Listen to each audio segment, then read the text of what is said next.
Gente, hoje eu vou mostrar pra vocês o que tem na minha geladeira de brinquedo. Bom, em primeiro lugar tem esse negocinho de água. Ele saía som, mas não sai mais, gente.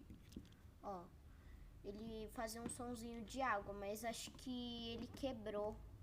Aqui aí não presta mais. A geladeira aqui, nesses negocinhos, tem tinta. E também tem o óleo e o azeite, que no caso é esmalte e corretivo velho. Eles são tudo velho. O danoninho que eu fiz hoje, ele ficou meio feinho.